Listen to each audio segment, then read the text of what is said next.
Dan Alhamdulillah bersama kita pada petang ini dengan tetamu kita sekali lagi iaitu Tuan Rizal Afzal Syahiran.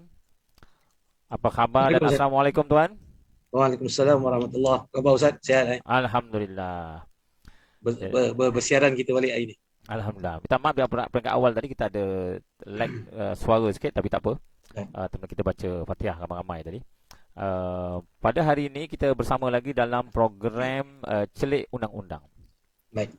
Tujuan kita berkongsi pada hari ini tidak lain tidak bukan ialah untuk bagaimana kita nak mewujudkan masyarakat yang faham dan tahu undang-undang. Bila kita prinsipnya man jahala syai'an fa'adahu. Sebab itu bila kita tak tahu sesuatu itu maka kita akan memusuhinya. Begitu dengan undang-undang. Bila kita tak tahu undang-undang tu, prosedur macam mana? Dan akhirnya kita macam-macam kita kata mahkamah syariah beginilah, bukan macam ni beginilah, undang-undang Islam macam inilah sebab kita tak tahu. So tujuan kita walaupun kita cerita juzuk yang kecil lagi ni tentang undang-undang, Baik. dan lebih pada undang kekeluargaan Islam. Jadi pada hari ini kita akan lebih kecilkan lagi kita bincang tentang bab talak ataupun perceraian. Walaupun bunyinya macam negatif lah, tetapi realitinya berlaku. Walaupun kita rasa semua yang pendengar ni kita ada kawan-kawan kita, jiran-jiran kita Baik. yang mengalami masalah. Lantaran dia tidak arif tentang undang-undang atau hukum hakam. Saya pernah jumpa dengan seorang ini. Saya dapati bahawa sebenarnya dia ni dah bersekududukan. Okey. Kerana dia bercerai kat rumah, tak pergi mahkamah. Sudah lebih 3 kali. Dah bain dah pasal mudah kan. Tak Hmm. masa duduk sekali lagi. Cakap, wah ini kalau begini, ini keadaannya, mak kita akan menghadapi masyarakat yang cukup uh, berantakan lah. Hmm. Kerana ketidakfahaman tentang undang-undang. Dan dalam konteks Islam ini, menurut hukum hakam Islam, kemudian dalam konteks penguasaannya kita ada mahkamah syariah yang akan menguasakan dalam perkara ini. Baik, Allah SWT berfirman, abghadul halal indallah ta'ala. Sesungguhnya yang paling benci tetapi halal di Allah SWT ialah talak. So hari ini kita akan mendengar Tuan Rizal akan membahaskan sedikit tentang jenis-jenis talak untuk pengetahuan. Tuan-tuan, ini bukan kelas nak ambil periksa SPM ke, STP ke ataupun diploma, tidak. Kita santai penerangan tentang talak ini. Mungkin dulu masa kursus kahwin dah tahu tapi biasalah. Sebab dulu semangat nak kahwin kan. Dia lupa dah apa yang berkursus kahwin tu. Kalau orang Johor dia jahaz pun pangkat satu pun dah pening bila realiti berlaku. Hmm. Jadi hari ini kita akan dengar sedikit penjelasan daripada Tuan Rizal berkaitan jenis-jenis talak. Okey, fal yatafadhal maskura. Silakan Tuan Rizal. Baik, terima kasih Ustaz. Terima kasih Ustaz.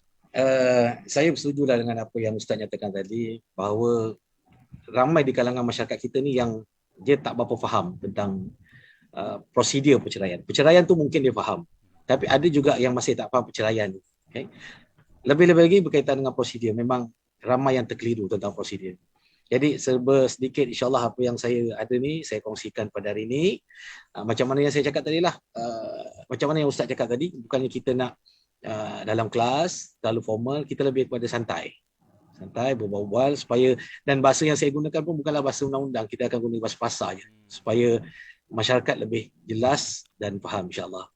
Baik, seperti mana juga yang Ustaz cakap tadi, bukan kalau kita tengok diri, bukan diri kita, kita tengok adik-beradik kita tengok jiran kita tengok masyarakat kita, orang kampung kita, mesti ada masalah keluarga. Tak kita, adik-beradik kita, jiran kita, mesti ada masalah, kawan-kawan. Okey, jadi mungkin penjelasan yang dapat saya berikan sedikit pada hari ini mungkin dapat membantulah sekiranya ada pihak-pihak yang bertanya dan bagaimana nak salurkan ke saluran yang sepatutnya, Ustaz. Baik. Ustaz bertanya tadi tentang soalan pertama tentang talak. Okey. Talak ni mengikut mazhab Syafi'i ni dia ada dua. Ada dua jenis talak. Yang pertama sekali adalah talak raj'i, okey, dan yang keduanya adalah talak bain. Talak raj'i adalah talak yang dibenarkan ke atas suami untuk melafazkan talak tersebut dan dalam masa yang sama suami berhak untuk membatalkan talak tersebut dengan rujuk.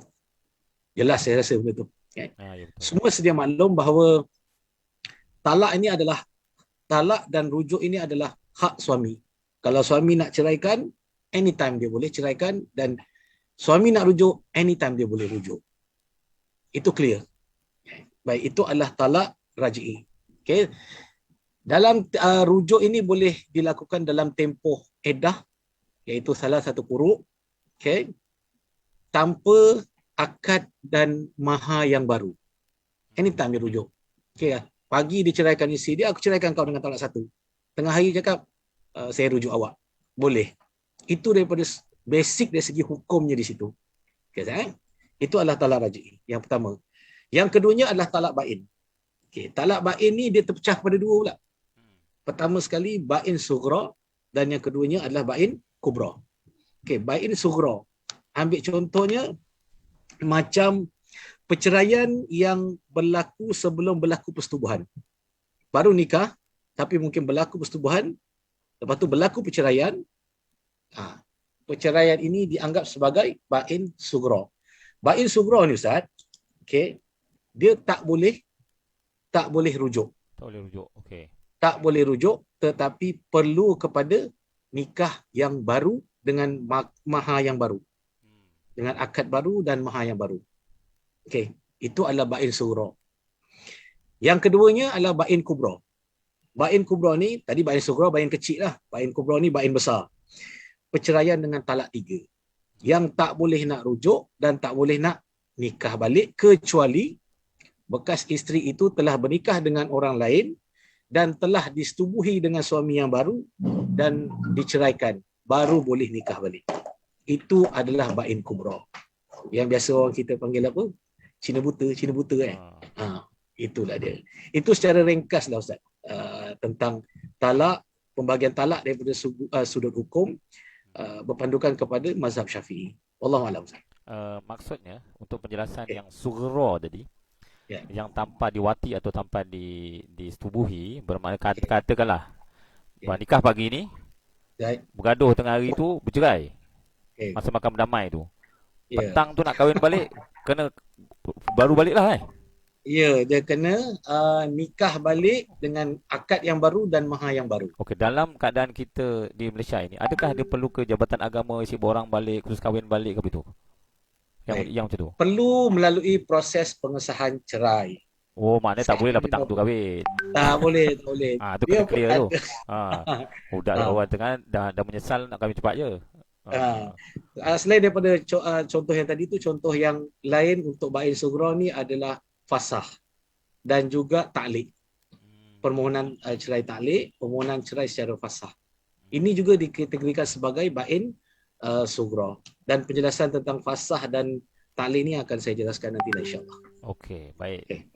Kita pergi soalan yang kedua. Tadi saya harap tuan-tuan dan puan-puan telah mendengarnya.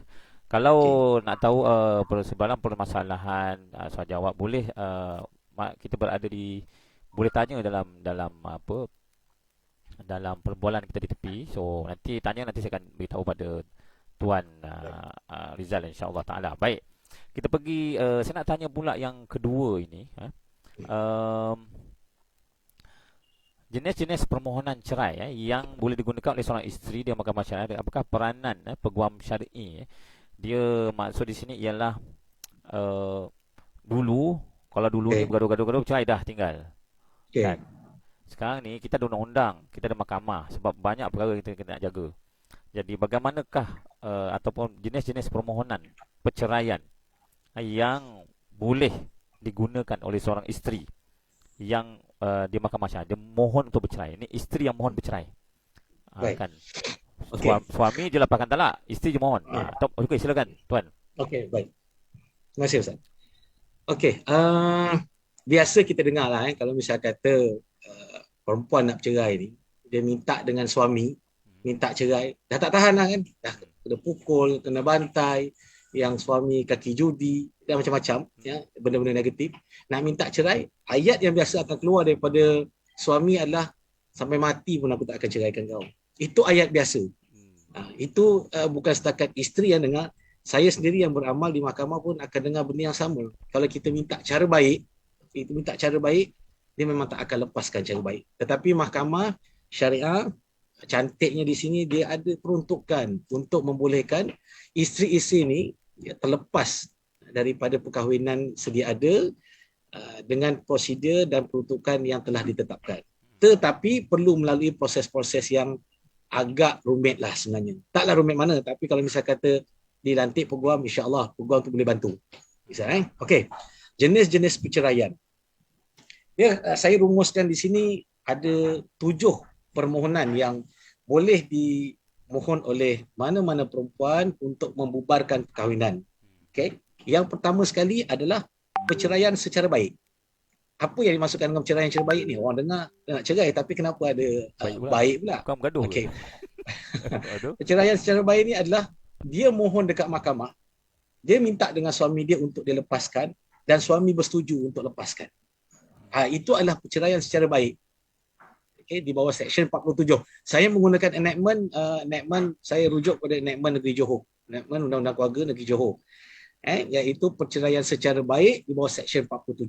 Bermakna isteri nak bercerai, dia kena filekan permohonan perceraian itu dekat mahkamah. Dan dipanggil suami untuk ke mahkamah untuk ceraikan dan suami ceraikan secara baik. Okey, clear, tak ada masalah. Maksudnya benda tu simple. Okey. Itu adalah yang pertama. Tetapi ada ketikanya juga isteri ni nak minta cerai cara baik guna Seksyen 47 tapi suami tak nak ceraikan. Ini memang biasa menjadi tekanan lah kepada perempuan. Pada para isteri dia memang akan rasa tertekan dengan situasi ni. Minta cerai tapi tak nak. Padahal dalam masa yang sama isteri ni dia ada alasan, dia ada merit untuk buat tuntutan fasah sebagai contoh. Contoh, suami tidak memperuntukkan nafkah kepada isteri melebihi 3 bulan. Tapi dia tak tahu benda tu semua. Dia minta cerai cara baik je. Dia mohon perceraian di bawah Seksyen 47. Dengan harapan suami lepaskan dia dengan cara baik. Okey. Tetapi cantiknya Mahkamah Syariah di Malaysia ni, walaupun saya masih sentuh cerita isu pasal cerai cara baik. Isteri minta perceraian daripada suami tapi suami tak nak lepaskan. Memang kita akan rasa memang tak akan lepas lah. Dan ada suami pula beranggapan sampai bila-bila kau tak akan tercerai selagi mana aku tak lepaskan.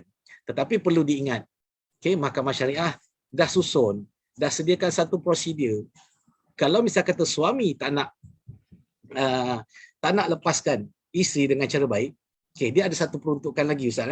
Di bawah perceraian cara baik, iaitu selepas isteri filekan cerai, dipanggil suami dan mahkamah tanya dengan suami nak ceraikan ke tak nak. Suami cakap tak nak. Baik. Di situ melalui peguam, kalau pihak-pihak ni dia tak lantik peguam, dia tahu macam mana nak sebut, terpulanglah. Alhamdulillah.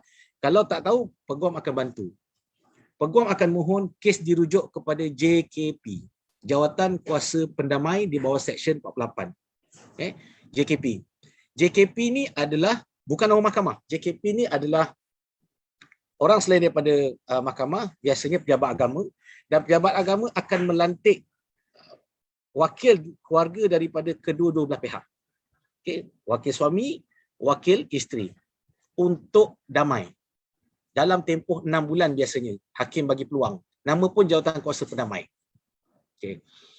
Dipanggil dalam tempoh tersebut wakil-wakil untuk mendamaikan pihak-pihak yang tengah bertelagah.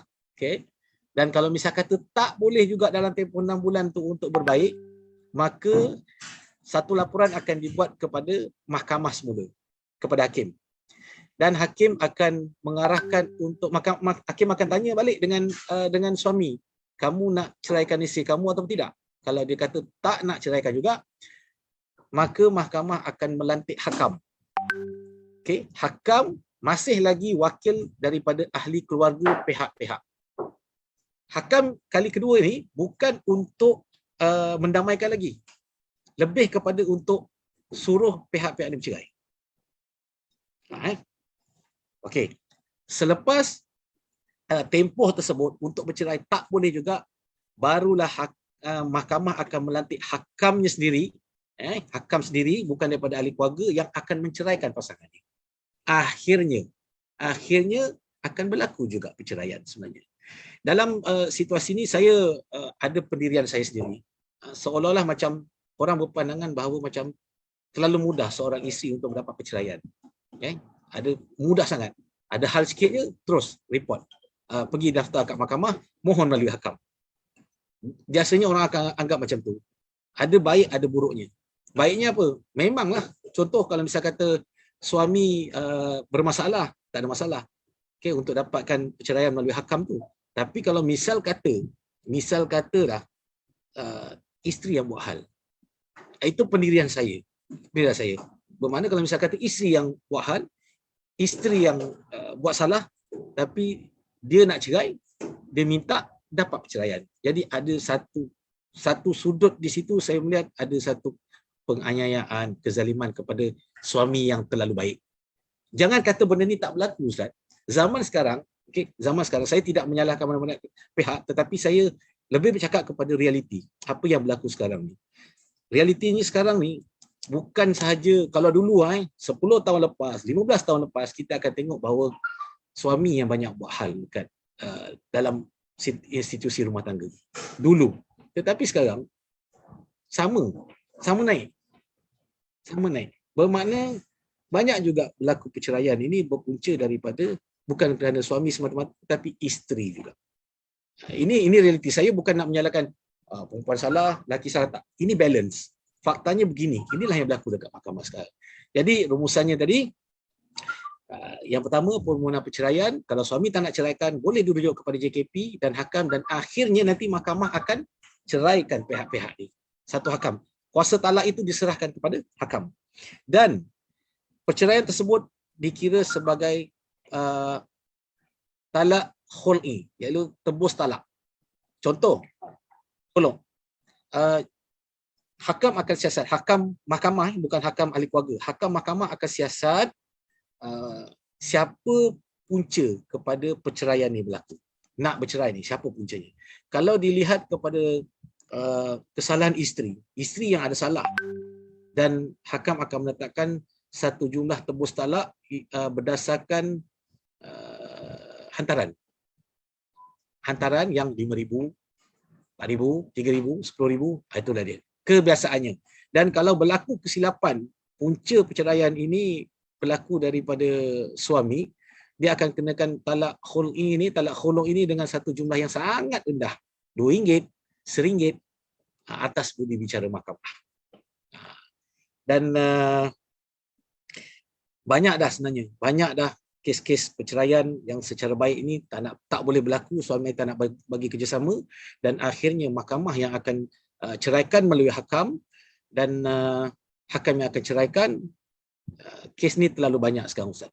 Bukan lagi kata orang benda yang susah nak jumpa. Memang dah banyak sangat. Dan selangor antara pelopor kepada jawatan kuasa perdamai dan hakam ni secara proper dibuatnya. Itu wallahualam, itu yang pertama, Ustaz, jenis perceraian.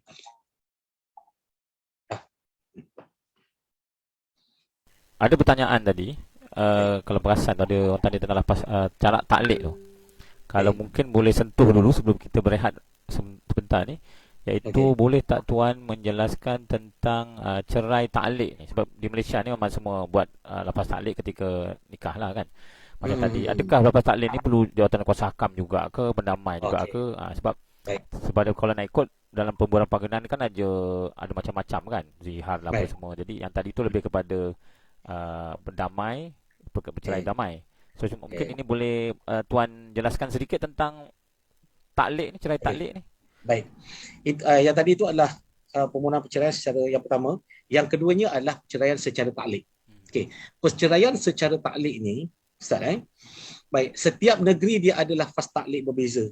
Tapi saya sentuh Johor lah. Selepas kita nikah, kita akan baca taklid, nanti lelaki akan baca, sekiranya aku meninggalkan isteri aku 4 bulan hijrah berturut-turut tanpa nafkah, dan ahli keluarga aku tak ada datang pun bagi nafkah pada dia, dan aku memudaratkan tubuh badan dia, ataupun aku gaib lebih daripada setahun. Okey, lepas tu dia berhaklah untuk tuntut permohonan taklid.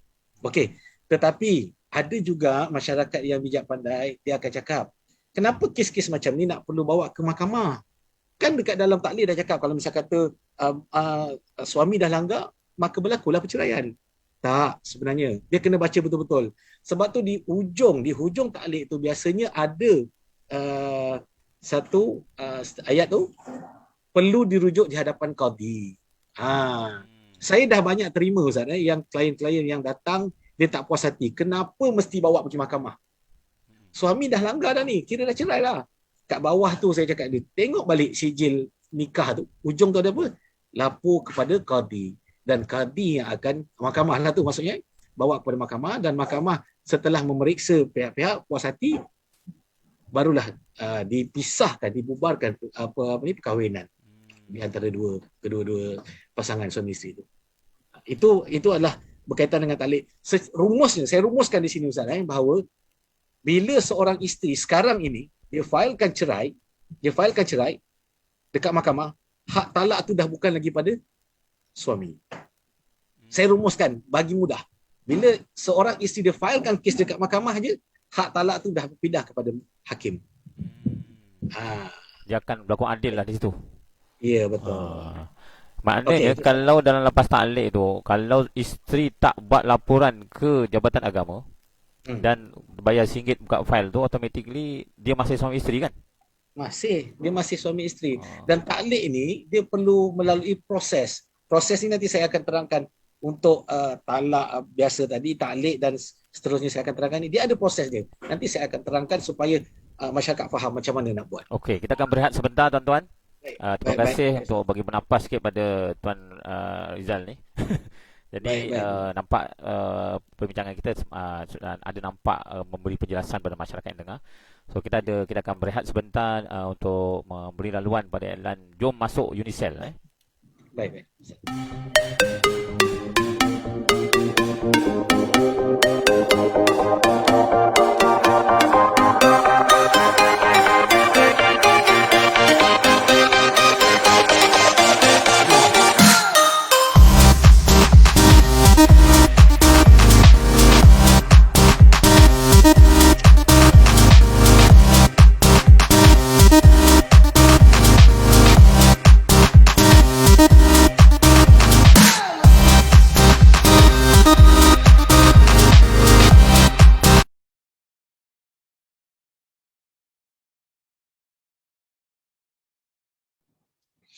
Alhamdulillah.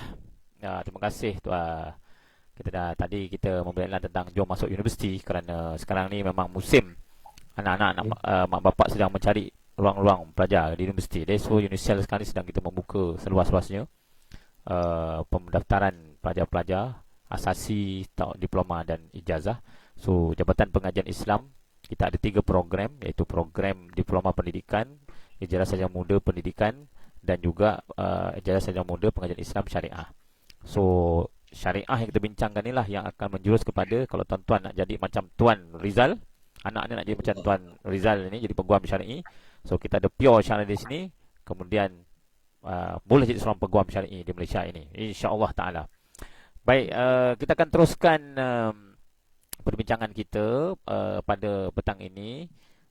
Sebelum kita ada beberapa kita ada 2 lagi persoalan yang kita nak beritahu pada Cik Rizal. So Cik Rizal tadi nak respon dulu ke nak jawab yang baru ni? Kita nak respon ada persoalan daripada Puan Aisyah ni.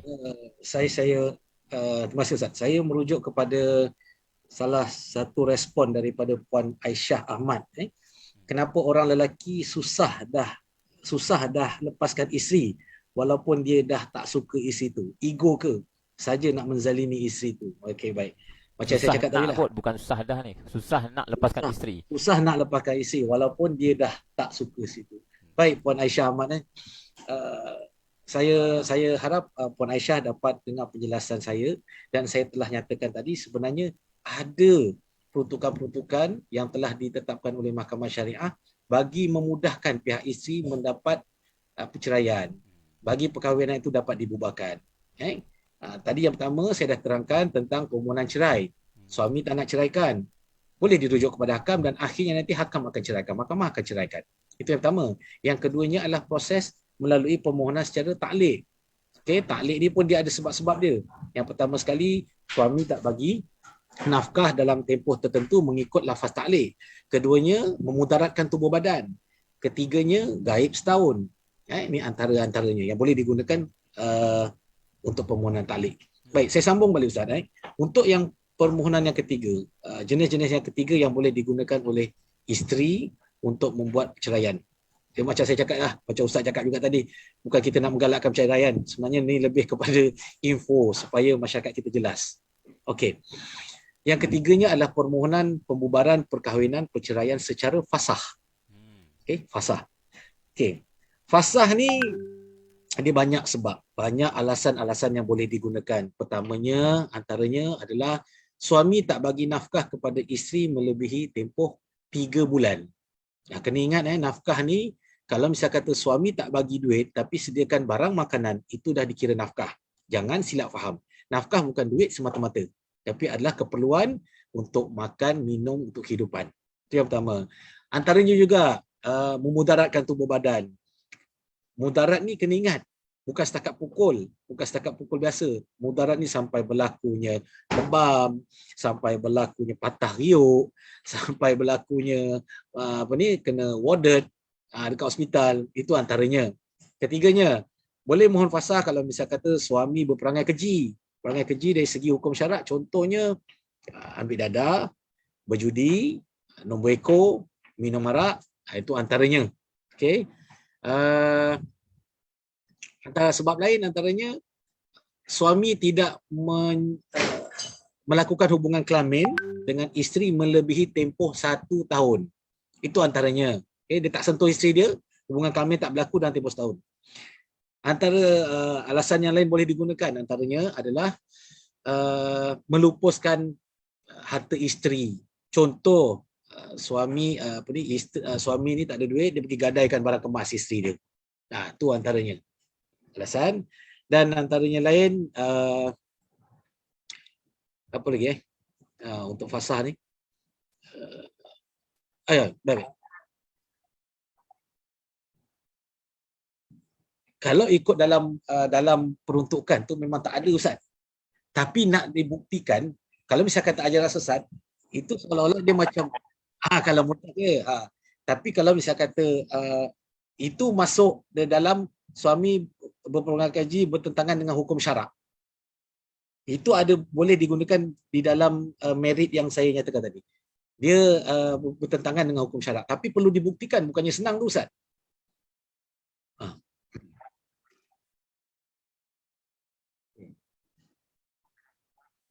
Yeah. Okay. Ya. Yeah. Baik. Dan kalau nak kata sesat, kan ini benda ni dia melibatkan dua bidang kuasa tau Ustaz. Yang pertama sekali jabatan kehakiman, satu lagi adalah jabatan agama. Kalau misal kata kita dah declare dia tu adalah seorang yang sesat, adakah dia tu dah terkeluar daripada Islam? Kalau dia dah terkeluar daripada Islam, dekat situ ada satu lagi peruntukan berkaitan dengan pertukaran agama.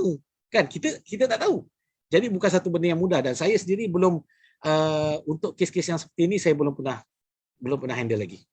Belum pernah ada lagi pengalaman untuk handle yang kes. Okey.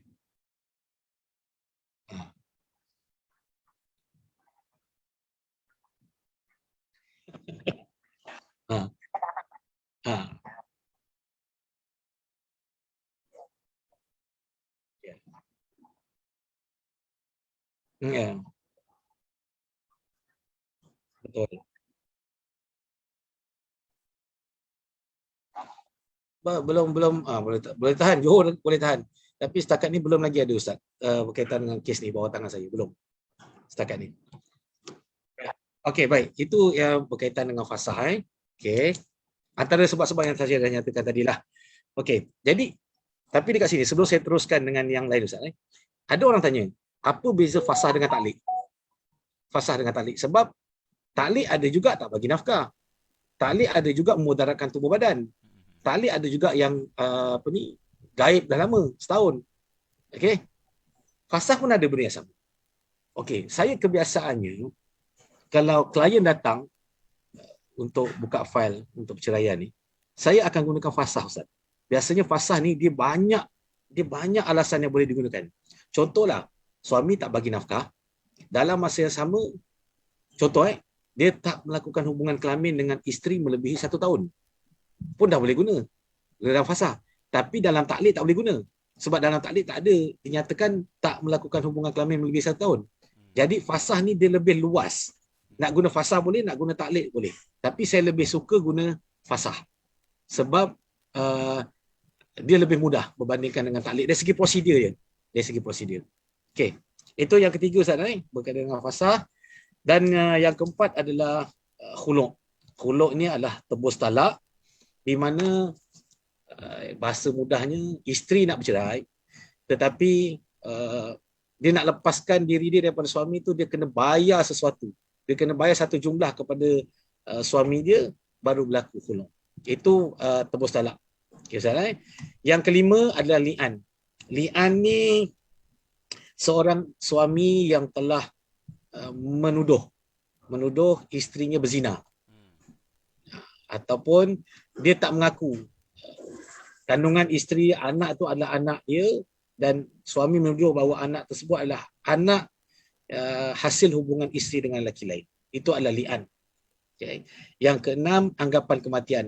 Okay, anggapan kematian ni suami tak dapat dikesan ataupun memang dah disangka mati dalam tempoh-tempoh tertentu dan bawa ke mahkamah. Mahkamah tentukan, mahkamah siasat, periksa, dan sekiranya mahkamah berpuas hati, maka perceraian boleh berlaku.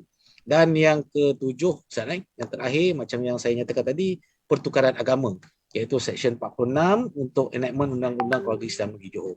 Okey, murtad. Baik, itu adalah tujuh jenis perceraian yang boleh digunakan oleh seorang isteri untuk memohon perceraian. Okey. Tetapi di sini nampaknya macam mudah. Tidak, tuan-tuan, puan-puan.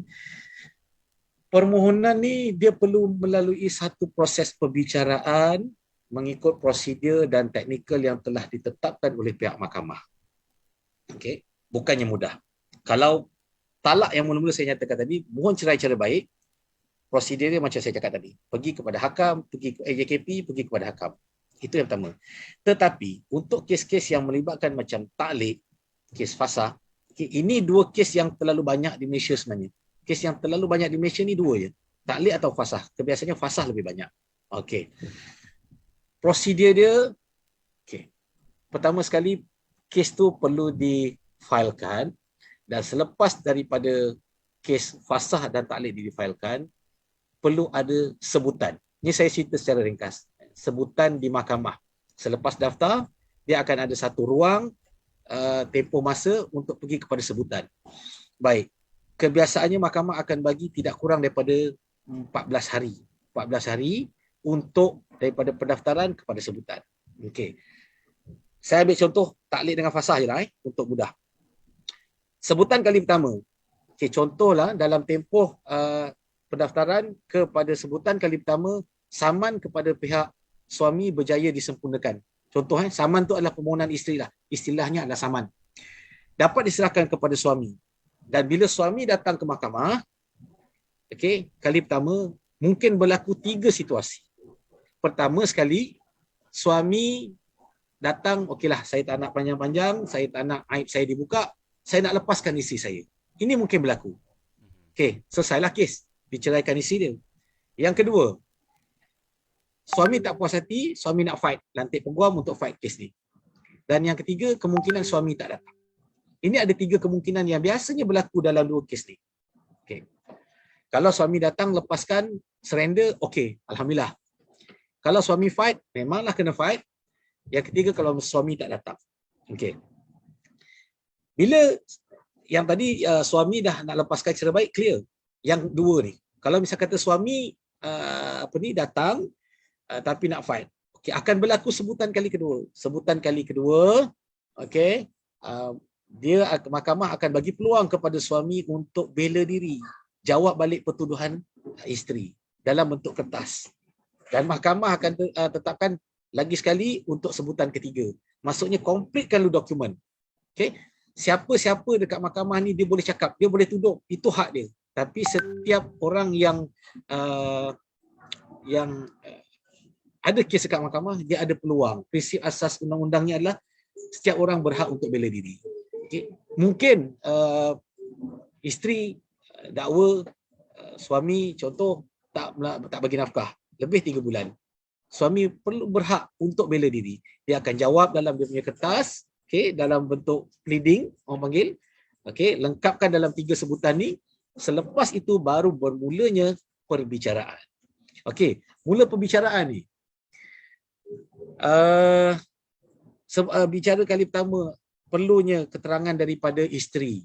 Selepas itu nanti peguam pihak satu lagi akan cross check, cross examine. Lepas tu akan ada saksi. Kebiasaannya 2 orang saksi lelaki. Habis peringkat isteri untuk bagi keterangan, akan ada pula keterangan daripada pihak suami. Suami berhak untuk cakap, saya sebenarnya bagi nafkah, saya ada bukti saya bagi nafkah, saya tak pukul isteri saya. Contoh, okey. Akan ada proses yang sama, keterangan suami, keterangan saksi suami dan keterangan saksi suami. Biasanya 2 orang saksi minimum lelaki. Okey. Selepas habis tempoh ni semua sekali, 3 ni, barulah ada tempoh, mahkamah akan bagi tempoh kepada peguam untuk failkan hujah dan akhirnya keputusan dibacakan. Ini adalah prosedur kalau misal kata suami fight. Kalau suami fight dan mahkamah nanti akan dengar, akan semak hujah-hujah yang peguam buat dan mahkamah akan mempertimbangkan sekiranya memang wajar fasah itu diberikan, maka terfasahlah perkahwinan tersebut. Itu kalau misalkan suami datang. Kalau suami tak datang, lagi mudah sebenarnya kerja. Ini ramai yang tak tahu. Kalau suami tak datang ni paling mudah sebenarnya, Ustaz. Saya cakap terang. Okey. Bila suami tak datang, sebutan pertama tak datang, contohlah suami tak tahu di mana, mahkamah akan bagi peluang pada peguam untuk buat iklan. Iklan melalui surat khabar ataupun iklan tampalan di alamat terakhir suami. Kalau alamat terakhir di rumah keluarga dia, peguam akan hantar saman tu tampal dekat rumah keluarga lelaki. Selepas tak datang juga, terus melalui perbicaraan. Bicara kali pertama, keterangan isteri. Kali kedua, keterangan suami, saksi isteri. Dan yang ketiga, keterangan saksi isteri. Selepas tu, keputusan dibacakan. Biasanya akan ambil masa tak lama. Dalam tempoh 4 hingga 5 bulan. 4, 5, 6 bulan lah lebih kurang. Lebih kurang macam tu. Okay. Dan kalau misalkan tu mahkamah puas hati. Contoh, suami tak datang. Isteri bagi keterangan. Suami tak bagi nafkah. Okey, contoh kan, tak bagi nafkah. Dia dapat buktikan melalui saksi. Saksi bagi keterangan. Betul, suami tak bagi nafkah, dia kerja sendiri, dia keluar bekerja, adik-beradik tanggung, keluarga tanggung. Mahkamah puas hati, mahkamah akan ceraikan. Tetapi perlu diingat, akan berlaku di hujung sebelum keputusan dibacakan, sumpah dikembalikan kepada isteri untuk bersumpah bahawa segala keterangan dia itu adalah betul. Dan kalau dia menipu, antara dia dengan Tuhan. Hakim tak bertanggungjawab sebab hakim dah serahkan kaedah tu kepada pihak-pihak, maka bersumpahlah kamu, sumpahlah. Jadi kalau kamu berbohong, kamulah yang berdosa. Hakim tak berdosa. Itulah proses-proses yang ada di mahkamah, Ustaz, yang sebenarnya ramai daripada masyarakat kita tak jelas tak jelas tentang prosedur ni. Sebenarnya boleh berlaku perceraian kalau misalkan suami tak nak bagi kerjasama. Sangat mudah sebenarnya, Ustaz. Wallahualam. Itulah antara jenis-jenis perceraian dan prosedur mahkamah secara ringkas yang boleh saya terangkan kepada Ustaz. Sebenarnya kalau kita dengar lah tadi kan, rasanya bagi orang yang tak biasa, yang masyarakat kita ni kadang-kadang dia kalau nak jalan pintas saja, dia tengok susah lah kata dia. Itu yang dia tak bawa ke mahkamah tu, bila berpanjangan, digantung tidak bertali. Betul. Akhirnya susah bila proses kedua, ketiga kan, ada dia ditinggalkan, lepas tu nak kahwin lain tak boleh. Terutama perempuan, yang banyak terinyanya perempuan. Boleh tak Cik Izzah komen sikit berkaitan kemaslahatan, mengapa mesti juga mahkamah, kita kena lalu mahkamah, serta kalau perceraian berlaku di luar mahkamah ni, apa hukuman dia untuk mendidik orang yang suka cakap lepas kat rumah ni? Kan. Okey, baik. Okey, Ustaz. Seperti mana yang telah saya jelaskan pada sidang yang lepas, bahawa berkaitan urusan perceraian, orang Islam ini telah ditetapkan melalui Perlembagaan Persekutuan perkara 121 1A, ianya diletakkan di bawah bidang kuasa Mahkamah Syariah. Okey. Jadi segala perceraian perlu dilakukan di dalam mahkamah. Bahasa mudahnya, tak boleh cerai dekat jabatan agama, tak boleh cerai dekat luar, perlu bercerai dekat mahkamah. Dalam kamar Okey. hakim tu lah. Di depan hakim, Oh, depan hakim. Okey. depan hakim. Dan sekiranya berlaku perceraian di luar mahkamah ni, pihak suami ni akan dikenakan denda tidak melebihi RM1,000 ataupun penjara 6 bulan ataupun kedua-duanya sekali. Oh, kena penjara Ya. Jadi sebenarnya mudah. Kalau nak bercerai, kalau nak kahwin dulu kita ambil cara baik, dan kalau misal kata kita nak lepas pun, kita lepaslah cara baik. Maksudnya ikutlah undang-undang yang telah ditetapkan. Kalau nak cerai, cerailah kat mahkamah. Sabar dulu, jangan cerai kat luar. Biar cerai dekat mahkamah. Wallahu alam. Itu saja tu Ustaz berkaitan dengan kemaslahatan dan bidang kuasa mahkamah dalam mendengar perceraian-perceraian orang Islam. Sebagai akhirnya, sebelum kita mungkin tengok lagi soalan-soalan ni, Okay. apakah sebenarnya pertimbangan yang digunakan oleh mahkamah serta peguam syar'i dalam kes-kes suami enggan bekerjasama, tak nak lepas cerai? Apakah option-option atau pertimbangan daripada mahkamah dan peguam syar'i untuk memastikan kedua-dua belah pihak ini mendapat keadilan? Baik. Ha. Ustaz, Formal sangat ke soalan tu, macam formal ya. tak apa. Okey. Macam mana, senang cakap, macam mana seorang isteri nak dapatkan perceraian kalau suami tak nak bagi kerjasama lah. Betul Ustaz? Itu maksudnya. Baik. Seperti mana yang saya telah nyatakan tadi, bahawa sekiranya suami tak nak lepaskan isteri, tak nak ceraikan isteri, walaupun salah itu adalah salah suami, mahkamah syariah ni dia punya peruntukan yang boleh digunakan pakai oleh para isteri untuk mendapatkan perceraian. Okey. Yang pertama sekali, minta cerai cara baik, tapi suami tak nak ceraikan, boleh dirujuk kepada JKP dan juga hakam. Itu yang pertama. Yang keduanya, boleh digunakan juga peruntukan taklek, boleh digunakan juga peruntukan fasah. Percayalah cakap saya. Okey. Setiap daripada kita ni, kalau misal kata dah ada masalah rumah tangga sampai mahkamah, dia akan adanya. Suami ni mesti ada select dia. Mesti ada terkait dekat fasah. Okey, contoh dia bila suami tak bagi nafkah, kebiasaannya suami tak bagi nafkah, dia ada mesti berkait, dia gadaikan barang kemas isteri dia. Mesti. Oh. Kalau misal kata suami tak bagi nafkah, biasanya dia ada berkait dengan dihisap dadah. Contoh hisap dadah, bukan susah. Bawa pergi mahkamah, panggil. Contoh dah pernah kena tangkap. Minta laporan daripada balai, minta laporan daripada AADK, agensi yang berkaitan kan. Buktikan kepada mahkamah, dan mahkamah tengok, mahkamah puas hati, mahkamah yang akan bubarkan perkahwinan tu. Tak payah nak minta suami lafazkan dekat dalam mahkamah. Saya ulang balik. Seorang isteri, bila dia dah filekan perceraian dekat mahkamah, cerai cara baik ke, taklek ke, fasah ke, hak talak bukan lagi kepada suami. Dan para suami perlu ingat, hak talak itu dah berpindah kepada hakim. Dan hakim ada bidang kuasa setelah mendengar keterangan pihak-pihak, berpuas hati dengan keterangan pihak-pihak, dan bersumpah seperti mana yang telah ditetapkan, maka perkahwinan tersebut akan dibubarkan oleh pihak mahkamah. Wallahu a'lam Ustaz. Alhamdulillah. So tadi penjelasan secara kesimpulannya, kita ingin memberitahu bahawa kepada pendengar, apa-apa konflik ke rumah tangga dan sebagainya, kita dengan pegang waras, kita gunalah saluran yang betul. Kita pergi mahkamah, pergi majlis agama. Kalau yang terbaik itu kita dibantu oleh peguam syar'i ini akan memudahkan kerja kita. Sebab kadang-kadang kita ni kalau nak handle sendiri boleh, tapi perit ni nak cari bukti sana, nak pergi mahkamah sana, nak pergi sana, nak cari bahan kan, nak bawa ke mahkamah. Jadi kita ada peguam syar'i. So peguam syar'i ini akan membantu memudahkan kerja kita. Sebab kita tahu orang yang sedang konflik ni dia stres. Dia stres kan. Dia stres. Dan Ustaz, saya minta maaf kalau saya selit sikit lah. Boleh, silakan. Tentang prosedur. Contohlah, mahkamah menetapkan untuk bicara saman kepada pihak suami. Saman tu kira permohonan perceraian lah, tak kira cerai baik ke, cerai taklek ke, cerai fasah. Saman itu perlu sampai kepada suami 7 hari sebelum daripada tarikh naik mahkamah. Itu dalam undang-undang. Adakah orang awam yang tidak beramal dia faham tentang perkara ni? Ini yang biasanya kebiasaannya berlaku bila buat tak ikut prosedur, dia tak lantik peguam, dia buat sendiri, tak ikut prosedur yang ditetapkan oleh undang-undang, mahkamah akan cakap, contoh, hakim tengok, saya tengok tak cukup ni 7 hari. So kamu kena hantar saman balik, cukupkan 7 hari daripada tarikh pembicaraan sebagai contoh. Benda-benda ni yang mahkamah nak pastikan prosedur itu dipatuhi, dilaksanakan dengan betul. Itulah tujuan kami peguam, bukannya kata orang tu nak berlawan, tak, kami nak memudah cara, nak membantu pihak-pihak. Wallahu a'lam.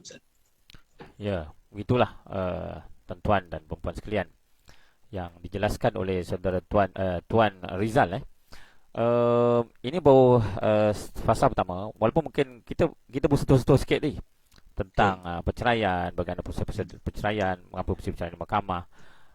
Kalau berlaku suami enggan, mana kebanyakannya memang suami enggan lah, kan, untuk melepaskan cerai, dan bagaimana prosedurnya. Dan kita nak jaga kemaslahatan, terutamanya kaum wanita terutamanya. So kita sebenarnya kita ada satu slot lagi pada minggu depan. Yang ini habis kalau selepas bercerai ni. Ini nak mohon, ada sesuatu yang orang perempuan ramai tak tahu. Tapi kita tak boleh buka cerita sekarang lah. Itu minggu depan. Banyak perkara yang perempuan dia tak tahu yang bukan suami, dan akhirnya dia tuntut cerai je, lepas tu dia rasa dah settle.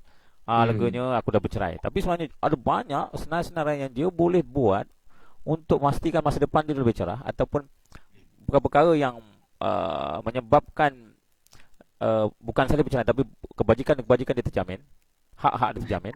Dan itu sebenarnya Ustaz, yang ada yang masyarakat kita di kalangan orang perempuan yang mengatakan bahawa mahkamah tidak membantu golongan perempuan, isteri-isteri yang teraniaya. Sebenarnya tak, Ustaz. Saya nak membetulkan persepsi di sini bahawa sebenarnya kalau dilihat peruntukan undang-undang di mahkamah syariah ni, memang kalau dilihat memang nak terlalu menjaga perempuan tu. Sangat-sangat lebih kepada menjaga kebajikan perempuan yang teraniaya. Sebenarnya, cuma masyarakat kita tak faham tentang saluran dan tak tahu saluran yang sepatutnya. Kalau ikutkan undang-undang ni, semua memang memihak kepada perempuan di mahkamah syariah.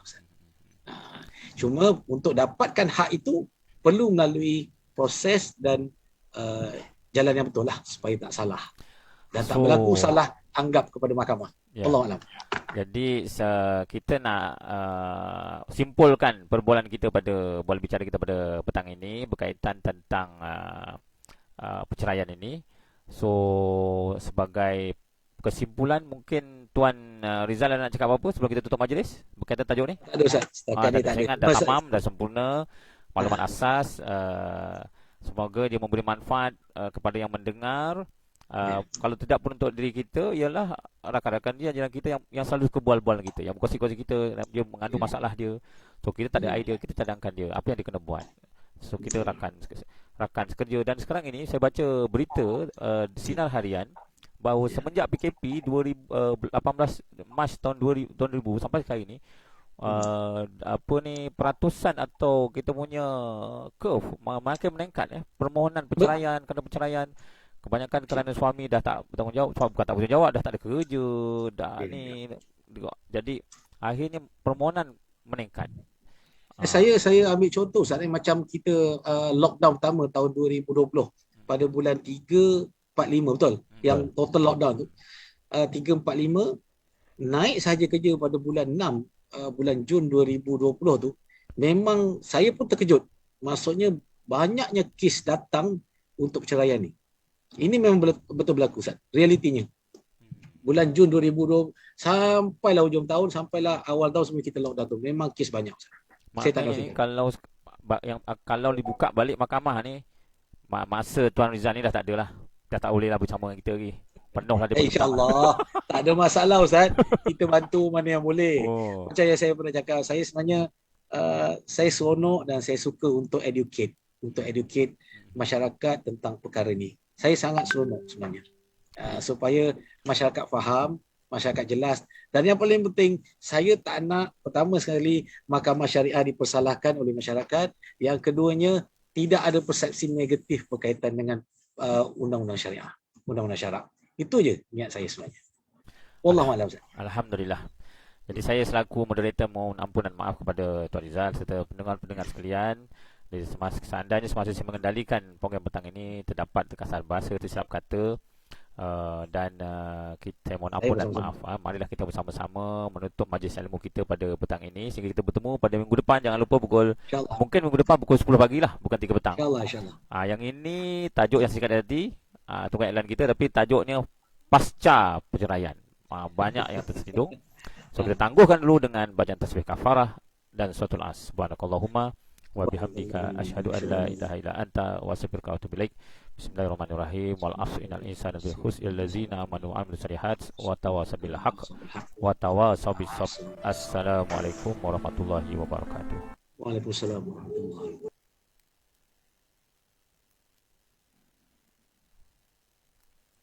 Sekejap Dia lambat sangat dia orang bagi respon ni. Dia bercarah kita.